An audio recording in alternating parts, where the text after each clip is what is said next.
guys, welcome back to my channel Nirusha Vlogs. Deloitte లో successful గా 1 year అయితే complete చేసేసాను. సో ఈ 1 year టోటల్ జర్నీ నేను ఏం ఫేస్ చేశాను, లైక్ ఏవి ఓవర్కమ్ చేయాలి, లేదు Deloitte లో ఎవరైనా జాయిన్ అవుతుంటే లైక్ ఇది కన్సిడరేషన్ చేసుకోవాలా లేదా, సో ఇలాంటి డీటెయిల్స్ అన్ని నేను ఈ వీడియోలో అయితే ఎక్స్ప్లెయిన్ చేస్తాను.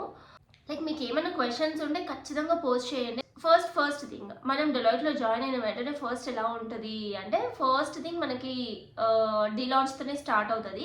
2 days సెషన్ అనమాట. ఈ 2 days ఎలా ఉంటుంది అంటే, లైక్ 2 days ఫుల్ అసలు ల్యాప్టాప్ ఓపెన్ చేయాల్సిన అవసరం లేదు. మనం ల్యాప్టాప్ ఫస్ట్ వెళ్ళిన తర్వాత మనకి ల్యాప్టాప్ ఇస్తారు. పర్సనల్ ల్యాప్టాప్ తెచ్చుకోవాల్సిన అవసరం కూడా లేదు. సో ఫ్రీ హ్యాండ్స్తో జస్ట్ అది కూడా ఏంటి, మన నేమ్ ఒక్కటే చెక్ చేయడానికి మాత్రమే మనకు గవర్నమెంట్ ఐడి ప్రూఫ్ కావాలి. అండ్ మనకి డీలాంచ్ నుంచి వచ్చిన మెయిల్ ఉండాలి. ఇవి 2 మాత్రమే చాలు, ఇంకా మిగతావి ఏమీ అవసరం లేదు. ఫ్రీ హ్యాండ్స్తో వెళ్ళిపోవచ్చు. And 2 days full food free. 2 days మాత్రమే. Deloitte లో ఫ్రీ ఫుడ్ అయితే కాదు, ఓన్లీ ఫస్ట్ 2 days డీలాంచ్ ప్రోగ్రామ్లో జరిగినప్పుడు మాత్రమే free food. So morning breakfast నుంచి స్టార్ట్ అయ్యి ఈవినింగ్ స్నాక్స్ వరకు ఫుల్ వాళ్ళే ఇస్తారు మొత్తము. లైక్ ఆ 2 days మాత్రం మస్త్ ఎంజాయ్ చేయొచ్చు.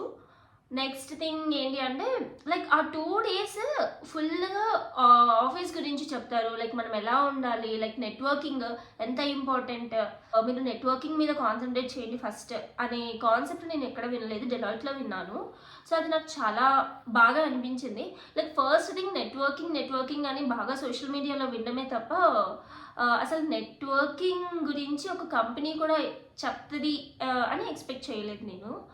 Deloitteలో వచ్చే బెనిఫిట్స్ గురించి కానీ, మనం ఏవేవి రిజిస్టర్ అవ్వాలి, లైక్ ఏమేమి ఇన్ఫర్మేషన్ వాళ్ళకి ఇవ్వాలి, ప్రతి ఒక్క డీటెయిల్గా ఎక్స్ప్లెయిన్ చేస్తారు ఆ 2 days. ఆ 2 days మాత్రం మస్తు ఉంటుంది, మిస్ చేసుకోవడానికి ఛాన్సే లేదు, ఎందుకంటే ఖచ్చితంగా అటెండ్ అవ్వాల్సిన ప్రోగ్రామ్ అది. నెక్స్ట్ థింగ్ వచ్చేసి డీయాక్సలరేట్. అది వచ్చేసి మనం మాన్యువల్గా రిజిస్టర్ అవ్వాలి. మనకు ఒక మెయిల్ వస్తుంది. వితిన్ 6 months మాత్రమే మనకు ఛాన్స్ ఉంటుంది. ఇది 1 time ఆపర్చునిటీ మాత్రమే. ఇంకా మళ్ళీ Deloitteలో ఇలాంటి ఆపర్చునిటీస్ ఏమీ రావు. అంటే డీయాక్సలరేట్కి అటెండ్ అవ్వడానికి ఫస్ట్ 6 months మాత్రమే ఆప్షన్ ఉంటుంది. ఆ 6 months లోపల ఎవ్రీ మంత్ ఒకసారి జరుగుతుంది. ఒకటి వర్చువల్ జరుగుతుంది, ఒకటి ఇన్ పర్సన్ జరుగుతుంది అనమాట. సో వర్చువల్ కంటే ఇన్ పర్సన్ వెళ్ళటం చాలా బెటర్ నన్ను అడిగితే. ఎవ్రీ మంత్ ఒక్కోసారి చేస్తారు అది ఈవెంట్. మనకు ఒక మెయిల్ వస్తుంది. ఆ మెయిల్లో రిజిస్టర్ అవ్వచ్చు అనమాట. ఈ మంత్ ఈ డేట్లో జరుగుతుంది.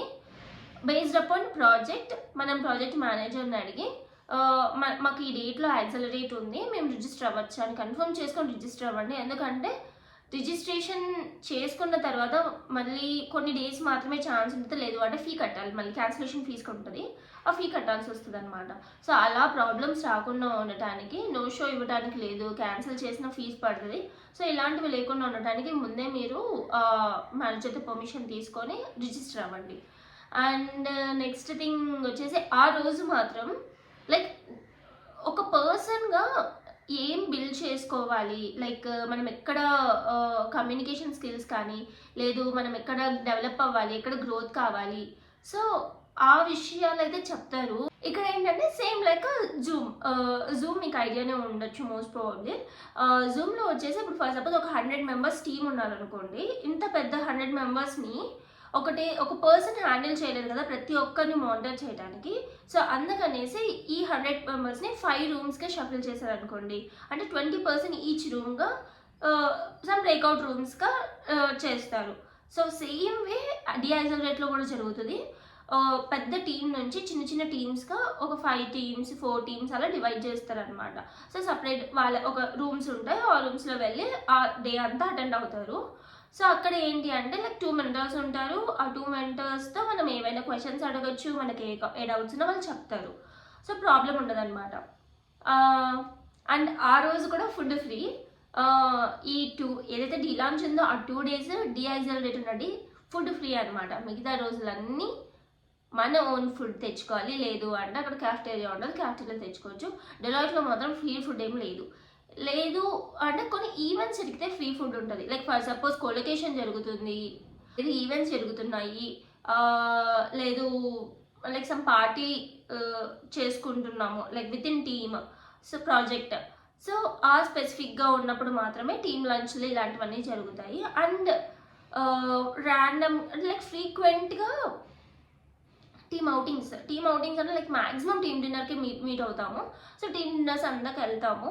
ప్రాజెక్ట్ వైజ్ ఉంటుంది అనమాట. ఎవరి ప్రాజెక్ట్ వాళ్ళు బేస్డ్ అపాన్ వాళ్ళ బడ్జెట్ని బేస్ చేసుకొని లైక్ బడ్జెటింగ్ ఉంది. సో ఫ్రీక్వెంట్గా టీమ్ డిన్నర్స్కి వెళ్ళిపోతూ ఉంటాము. మెయిన్ పార్ట్కి అయితే వచ్చేద్దాము. నేను ఇప్పటి వరకు అంతా బయట విషయాలన్నీ మాట్లాడాను out of the project. So project is the main thing. So ప్రాజెక్ట్లో ఎలా ఉంటుంది, లైక్ మనం ఎలాంటివి ఫేస్ చేస్తాము, మనం ఎలా ఓవర్కమ్ అవ్వాలి, ఎలా మాట్లాడాలి, సో మనకంటే ఇంపార్టెన్స్ ఉంటుందా లేదా, సో ఇలాంటివన్నీ చాలా ఇంపార్టెంట్ అనమాట మనకి ప్రాజెక్ట్స్ తీసుకోవటం, ఎలాంటివి సెలెక్ట్ చేసుకోవటం అన్నది కూడా. సో అవన్నీ డీటెయిల్గా మాట్లాడతాను.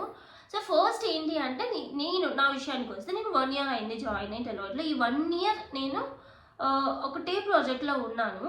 లైక్ యాక్చువల్లీ నేను జాయిన్ అయింది 3 months మినీ ప్రాజెక్ట్ లాగా జాయిన్ అయ్యాను. లైక్ షార్ట్ టర్మ్ ప్రాజెక్ట్గా జాయిన్ అయ్యాను. ప్రాజెక్ట్స్ ఎలా ఉంటాయి అంటే 2 bases ఉంటాయి. Short term project, long term projects. Short term projects with in months span, 3 to 6 months span అలానే ఉంటాయి. లైక్ మహా అంటే లైక్ 1 month 2 month ఎక్స్టెండ్ అవుతూ వెళ్తుంది. లాంగ్ టర్మ్ ప్రాజెక్ట్స్ అన్నీ ఎలా ఉంటాయి అంటే లైక్ ఇయర్స్ కొద్ది ఉంటూనే ఉంటాయి అనమాట. ఫర్ సపోజ్ 2 years ఉండొచ్చు, 3 years ఉండొచ్చు, 10 years ఉన్న ప్రాజెక్ట్స్ కూడా ఉన్నాయి. సో అలా ఇయర్స్ వైజ్ ఉంటాయి అనమాట. అలా అని అన్ని ఇయర్స్ మనం అదే ప్రాజెక్ట్లో ఉండాలని రూల్ లేదు. మనం రిలీజ్ తీసుకోవచ్చు, వేరే ప్రాజెక్ట్కి వెళ్ళిపోవచ్చు. ఎవ్వరూ లైక్ క్రిటికల్ రీసోర్స్ అవ్వటం అలాంటి సిచ్యువేషన్స్లో లైక్ ఇగ్నోర్ చేస్తారు. మనం అడిగినా కూడా ఇవ్వరు. బట్ మనం ఒక స్టెప్ తీసుకోవచ్చు. లైక్ అడగచ్చు, నాకు రోల్ ఆఫ్ కావాలి ఈ ప్రాజెక్ట్ నుంచి, నేను వేరే ప్రాజెక్ట్కి వెళ్ళాలనుకుంటున్నా, లైక్ ఎక్స్పీరియన్స్ చేయాలనుకుంటున్నాను, ఇలాంటివన్నీ చెప్పచ్చు. లైక్ మేనేజర్స్తో కానీ సీనియర్ మేనేజర్స్తో కానీ మాట్లాడి మనం రోల్ ఆఫ్స్ అడగచ్చు. లైక్ ఫర్ సపోజ్ ఒకవేళ ప్రాజెక్ట్స్ నుంచి రిలీజ్ చేసే ఆప్షన్ వచ్చింది అంటే ఫస్ట్ ప్రయారిటీగా మనల్ని పెట్టుకోమని కూడా చెప్పచ్చు. సో దానికి అసలు ప్రాబ్లమే లేదు, అడగచ్చు. అడగడంలో తప్పస్సలు లేదు. ప్రాజెక్ట్లో నేను 3 months అని చెప్పి జాయిన్ అయ్యాను. అప్పుడు ఏం చెప్పారు అంటే లైక్ డెవలప్మెంట్ అని చెప్పారు. బట్ నేను జాయిన్ అయిన తర్వాత డెవలప్మెంట్ లేదు, మాకు రిక్వైర్మెంట్ ఇవ్వలేదు. సో మేము అంతా చేసేది టెక్నికల్ సైడ్ చేసాము. బట్ మోర్ ఆఫెన్ నేను వర్క్ చేసేది డెవలప్మెంట్ అయితే కాదు. సో నాకు పెద్ద బర్డెన్ అవ్వలేదు. ప్లస్ నేర్చుకోవడానికి కూడా మంచి ఆప్షన్స్ అనిపించాయి నాకు. ఈ 1 yearలో నేను ప్రాజెక్ట్ నుంచి రిలీజ్ కూడా అయిపోయాను ఒకసారి. లైక్ రిక్వైర్మెంట్ లేదు అని చెప్పేసి ప్రాజెక్ట్ రోల్ ఆఫ్ ఇచ్చేశారు. నేను బెంచ్ పైన ఉన్నాను. స్టార్టింగ్ ఒక 1 week బెంచ్ పైన ఉంటాను. దాని తర్వాత మళ్ళీ ప్రాజెక్ట్కి వెళ్ళి ఒక 6 months తర్వాత మళ్ళీ రోల్ ఆఫ్ వచ్చింది ప్రాజెక్ట్ నుంచి. మళ్ళీ బెంచ్ మీద వచ్చాను. సో ఆ టైంలో నాకు నచ్చిన ప్రాజెక్ట్స్ దొరకలేదు. ప్లస్ వాళ్ళకు కూడా రిక్వైర్మెంట్స్ ఉంటాయి కదా నాలాగే. సో వాళ్ళకు తగ్గ పర్సన్ కాదనిపించింది. సో అలా నాకు ప్రాజెక్ట్స్ డిలే అయ్యాయి. లైక్ 2 weeks బెంచ్ పైన ఉన్నాను. తర్వాత మళ్ళీ సేమ్ ప్రాజెక్ట్లో రిక్వైర్మెంట్ రావడం వల్ల మళ్ళీ తీసేసుకున్నారు అనమాట ప్రాజెక్ట్లోకి. సో అలా సేమ్ ప్రాజెక్ట్లో నేను 2 times అదే ప్రాజెక్ట్కి వచ్చాను. సో 1 year అలా అయిపోయింది అనమాట. మధ్యలో 2 weeks బ్రేక్ వచ్చింది. సో 1 year నుంచి సేమ్ ప్రాజెక్ట్లో ఉన్నాను. అండ్ ఈ ప్రజెంట్ మా రిక్వైర్మెంట్ ఒక 1 monthలో కంప్లీట్ అయిపోతుంది.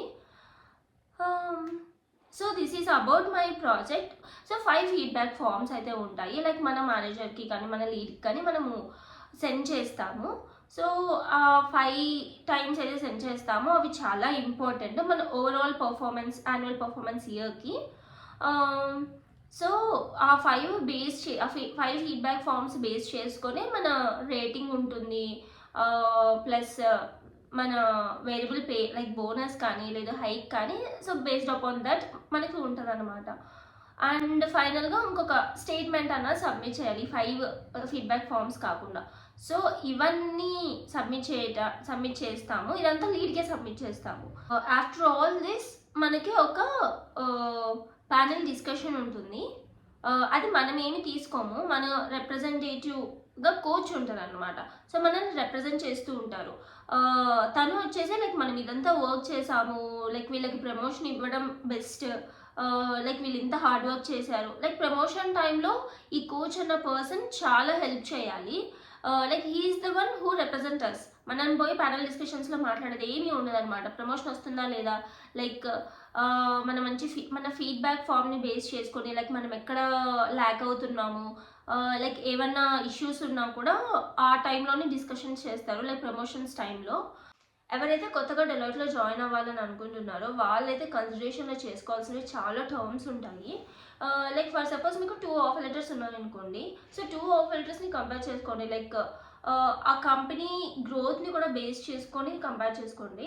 ఫర్ సపోజ్ ఇప్పుడు డెలాయిట్లో నేను ఉంటున్న మార్కెట్లో ప్రాఫిట్స్ బాగానే ఉన్నాయి. సో దట్ నాకు ఏదైనా బోనస్ కానీ హైక్ కానీ ఓకే బాగానే ఇచ్చారు. లైక్ నేను వేరే కంపెనీస్తో పోల్చుకుంటే లైక్ నేనున్న వేరే కంపెనీస్ ఎక్స్పీరియన్స్తో లైక్ మోస్ట్ ప్రాబ్లీ నాకు డెలాయిట్ చాలా బెస్ట్ అనిపించింది. లైక్ నా హస్బెండ్ ఉన్న స్ట్రీమ్స్ బేస్ చేసుకొని కానీ లేదు వాళ్ళు డొమైన్స్ కానీ వాళ్ళ మార్కెట్ని బేస్ చేసుకొని కూడా వాళ్ళకి ఇచ్చే పర్సంటేజ్కి నాకు ఇచ్చే పర్సంటేజ్కి డిఫరెన్సెస్ ఉన్నాయి.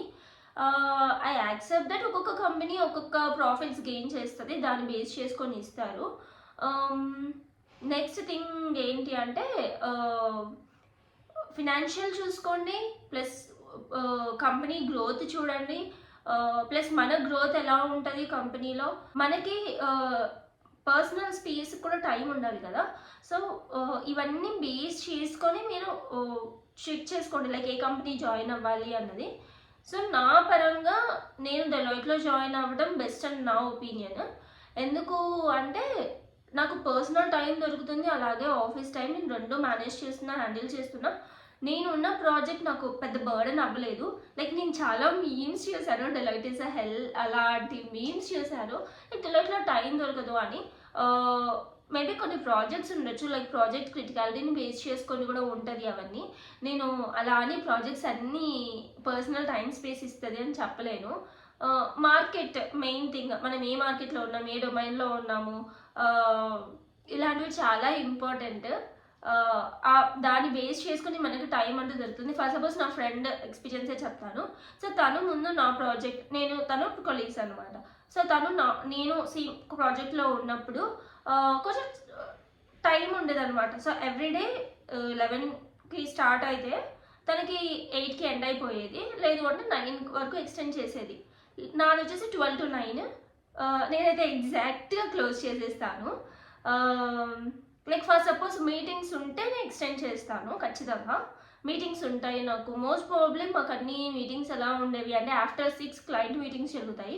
సో ఆఫ్టర్ 6 వాళ్ళకి స్టార్ట్ అవుతుంది కాబట్టి ఆబ్వియస్గా 1 hour ఎక్స్టెండ్ చేస్తాం అప్పుడప్పుడు. సో 1 hour పెద్ద మ్యాటర్ కాదు. కానీ ఇప్పుడు తను వెళ్ళిన ప్రాజెక్ట్ ఏంటి అంటే midnight 2 అవుతుంది. తను వచ్చేసి లైక్ ప్రాజెక్ట్లో నాకు ఉండాలని లేదు, రిలీజ్ తీసుకోవాలని. బట్ సిచ్యువేషన్స్ ఎలా ఉన్నాయంటే తనకు ప్రాజెక్ట్ రిలీజ్ ఇవ్వట్లేదు ప్రెసెంట్. ప్రాజెక్ట్ క్రిటికల్ స్టేట్లో ఉంది, వర్క్ చాలా జరగాలి, రీసోర్సెస్ మళ్ళీ కావాలి అంటే టైం పడుతుంది. సో అందుకనేసి తను కొంచెం స్ట్రెస్ ఉంది, ట్రై చేస్తుంది బట్ రిలీజ్ కోసము. సో అలా ఉంటాయి. Every project is not like time to time 9 hours అంటే 9 hours ఉంటుంది అని అయితే ఎక్స్పెక్ట్ చేయలేము. సో బియాండ్ దాట్ కూడా వెళ్ళాల్సి వస్తుంది. నో చెప్పడం మాత్రం ఖచ్చితంగా నేర్చుకోవాలి. నేను స్టిల్ 50-50లోనే ఉన్నాను, నో పూర్తిగా చెప్పలేకున్నాను. అండ్ ఏ కంపెనీలో అయినా పాలిటిక్స్ అనేవి కామన్. లైక్ మనం ఆబ్వియస్గా టీమ్ లీడ్ మేనేజర్ ఏం చెప్తే అదే వినాలి. ఒక ఎగ్జాంపుల్ చెప్తాను. ఫర్ సపోజ్ టీంలో 5 members ఉన్నారనుకోండి. సో ఇప్పుడు టీమ్ లీడ్ హ్యాండిల్ చేస్తున్నారు అనుకోండి, ఆ కాల్స్ అన్ని client calls team lead handle చేస్తున్నారు అనుకోండి. ఫర్ సపోజ్ టీంలో ఉన్న ఒక పర్సన్ తన వర్క్ని తను రీప్లేస్ చేయగలరు అనుకుంటే, లైక్ తన కాల్స్ని తన ప్లేస్లో తిను హ్యాండిల్ చేయగలరు అంటే ఆబ్వియస్గా ప్రయారిటీ ఇంపార్టెన్స్ ఆ పర్సన్కి వెళ్ళిపోతుంది. ఎందుకు అంటే లైక్ తిన బర్డెన్ తగ్గించేస్తున్నారు కదా. సో అలాంటి సిచ్యువేషన్స్ వస్తే ఆబ్వియస్గా ప్రయారిటీ 5 members టీంలో ఒక పర్సన్కి ఫస్ట్ ప్రయారిటీ వెళ్ళిపోతుంది అనమాట. సో అలాంటి సిచ్యువేషన్స్ కూడా ఇంపార్టెన్స్ కానీ ప్రయారిటీస్ కానీ లైక్ ఒక సైడ్ ఉన్నట్లు నాకు అనిపించింది. లైక్ ప్రాజెక్ట్ తీసుకోవడం కానీ సెకండ్ టైం, సో అలాంటివి చూడటం వల్ల నేను కొంచెం అలా ఫీల్ అయ్యాను. సేమ్ థింగ్ నేను మేనేజర్తో కూడా చెప్పేశాను అనమాట. పాలిటిక్స్ చాలా ఉంటాయి, నేను ఒక ఎగ్జాంపుల్ మాత్రమే చెప్పాను, చాలా జరుగుతాయి. ఏ కంపెనీలో అయినా కామన్ ఇవి. నేను డెలాయిట్లో ఏమీ లైక్ కంపెనీ ఎలా ఉంటుంది, మనం అసలు ఆఫ్ చేసుకోవచ్చా లేదా, ఎన్విరాన్మెంట్ ఎలా ఉంటుంది, అలాంటివి ఏమీ తెలియకుండా నేను కంపెనీలో జాయిన్ అయిపోయాను. సో ఎవరిని అడుగుదాము అంటే డెలాయిట్లో ఎవరు తెలిసిన వాళ్ళు లేరు ఆ టైంలో. బట్ జాయిన్ అయిన తర్వాత 1 or 2 persons నాకు తెలిసిన వాళ్ళు ఉన్నారు. But I couldn't remember like వాళ్ళు ఉన్నారు అనే ఆలోచన కూడా నాకు గుర్తు లేదు, లైక్ ఆ పర్సన్స్ ఉన్నారు అని తెలియదు. బట్ మనం అందరితో కాంటాక్ట్ ఉండలేము కదా, సో అలా నేను మ్యాక్సిమం ట్రై చేశాను యూట్యూబ్లో, బట్ ఎవరు వీడియోస్ లేవు, నాకు అంత గైడెన్స్ అనిపించలేదు. సో అలాంటివి ఇంకెవరు ఫేస్ చేయకూడదు అనేసి I'm trying to do videos చేసిన తర్వాత లైక్ అందరికీ రీచ్ అవుతుందా లేదా, లైక్ ఎవరైనా బెనిఫిట్ అవుతున్నారా లేదా అని అనుకున్నాను. బట్ ఆఫ్టర్ దట్ నాకు కొంతమంది మెసేజెస్ చేశారు, నాతో ఇప్పటికీ కాంటాక్ట్లో ఉన్నారు జాయిన్ అయిన వాళ్ళు. టీమ్స్లో మెసేజ్ చేయడం కానీ, లేదు మెయిల్స్ పెట్టడం కానీ, డైరెక్ట్గా మీట్ అవ్వడం కానీ నాకు చాలా హ్యాపీగా అనిపించింది. ఎందుకంటే నాకు లేని గైడెన్స్ వాళ్ళకి వస్తుంది అని అనిపించింది. Like I'm very happy for that. మీరు నా వీడియోస్ చూడటం వల్ల మీరెంత బెనిఫిట్ అయ్యారు లేదో, బట్ నన్ను అప్రోచ్ అవ్వడం వల్ల నేను చాలా హ్యాపీగా ఫీల్ అయ్యాను. I'm very thankful to you guys. A queries ఉన్నా ఖచ్చితంగా కమెంట్ చేయండి, నేను టైం తీసుకొని మరి రిప్లైస్ ఇవ్వడానికి ట్రై చేస్తాను. మోస్ట్లీ చాలా వరకు రిప్లైస్ ఇచ్చాను, లైక్ ఏమైనా మిస్ అయిందో మళ్ళీ క్వైరీస్ పెట్టండి, నేను ఖచ్చితంగా రిప్లై ఇస్తాను. నేను ఇప్పటి వరకు చాలా వరకు వీడియోస్ ఓన్లీ ప్రొఫెషనల్ సైడ్ మాత్రమే చేశాను కదా, సో బియాండ్ ప్రొఫెషనల్ సైడ్ కూడా నేను వెళ్ళాలి అనుకున్నా. లైక్ డైలీ వ్లాగ్స్ చేయాలి అని, లైక్ ఓన్లీ ఆఫీస్ వర్క్ మాత్రం నేను చెప్పలేను, ఎందుకంటే ఎవ్రీథింగ్ డైలీ నేను ఏదో ఒక అప్డేట్ ఇవ్వడానికి ఏమీ ఉండదు, జస్ట్ డైలీ ప్రాజెక్ట్ వర్క్ చేసుకుంటూ ఉంటాను. సో ప్రాజెక్ట్ గురించి నేను ఎక్కువ మాట్లాడలేను. So beyond that remaining works కానీ, లేదు ప్రొఫెషనల్ సైడ్ కాకుండా నార్మల్ డైలీ లైఫ్ గురించి కానీ అలాంటి వీడియోస్ చేద్దామని అనుకుంటున్నాను. ఇలానే సపోర్ట్ చేస్తారని అనుకుంటున్నాను. మీ క్వైరీస్ ఏమున్నా ఖచ్చితంగా కమెంట్ సెక్షన్లో పోస్ట్ చేయండి, నేను ఖచ్చితంగా రిప్లై ఇస్తాను. That's it, thank you, by.